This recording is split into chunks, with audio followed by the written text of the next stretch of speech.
ఇంకొకరి ఆత్మ వచ్చింది వెళ్ళిపోయిందంట.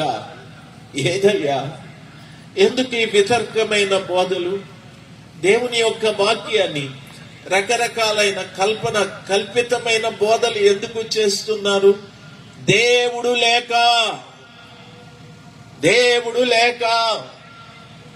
వారి వేషధారణ చూస్తాం.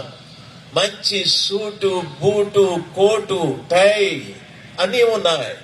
దేవుడు లేడు. దైవ జనాంగమా, మనుషుల్ని చూసి కాదు మనము మభ్యపడాల్సింది.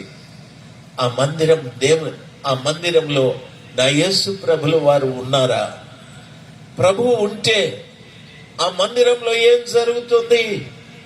ప్రభులు వారు ఉంటే ఆయన ఇంట్లో ఆయనే పని చేస్తాడు. ప్రభులు వారు ఉంటే ఆ ఇంట్లో ఆయనతో పాటు వాక్యం ఉంటుంది, ఆయనతో పాటు ఆయన రక్తం ఉంటుంది, ఆయనతో పాటు పరిశుద్ధాత్ముడు కూడా ఉంటారు. ఆయన ఇంటిలో ఆయనకు సంబంధించిన నలుగురు ఉంటారు. యేసయ్య ఉంటాడు, వాక్యం ఉంటుంది, రక్తం ఉంటుంది, పరిశుద్ధాత్మ ఉంటారు. యేసు ప్రభుల వారు వారిని ప్రేమించి ప్రేమతో వారి పాపాలు చెప్తూ ఉంటాడు. దయచేసి గమనించాలి. ఆ వాక్యం విని వారు పశ్చాత్తాపడితే ఆ ఇంట్లో ఉన్న ఆయన రక్తం వారిని కడిగి శుద్ధీకరిస్తారు. శుద్ధీకరించబడిన తరువాత ప్రభుల వారు పరిశుద్ధాత్మకు వాళ్ళని అప్పగిస్తారు. అప్పుడు ఆ బిడ్డలు ఆత్మ సంబంధమైన వ్యక్తులుగా బ్రతకడం ప్రారంభిస్తారు. దయచేసి ఈ మంచి వాతావరణం ఏ సంఘంలో ఉంది తల్లి, ఏ సంఘంలో ఉంది తండ్రి? దయచేసి ఈ సంఘంలో పోట్లాడి నలుగురిని తీసుకెళ్లి అక్కడ ఒక సంఘం పెట్టావు. ఆ సంఘంలో చీలిపోయి ఇక్కడొక 10 మందిని పోగు చేసుకున్నావు. ఎవరిని సంతోష పెట్టడానికి, ఎవరిని ఉద్ధరించడానికి, సంఘం యొక్క విలువలు తెలియకుండా, సంఘం పట్ల దేవుని ఉద్దేశం ఏదో ఎరగకుండా నీ ఇష్ట ప్రకారంగా చేస్తున్నావే. దేవుడు దుఃఖపడుతున్నాడు తల్లి, దేవుడు దుఃఖపడుతున్నాడు. దైవజనులారా, మీ పాదములకు నమస్కారం చేసి చెప్తున్నాను, మిమ్మల్ని బట్టి ప్రజలు నరకానికి వెళ్ళకూడదు. మిమ్మల్ని బట్టి మీ అమాయకత్వము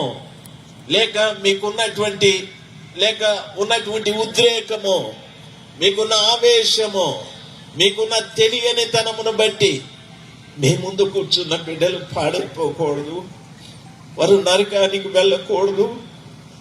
దయచేసి రాత్రి సమయమందు మారదాం. నేను మారుతాను, మీరు మారండి. యేసు ప్రభుల వారు వస్తున్నారు.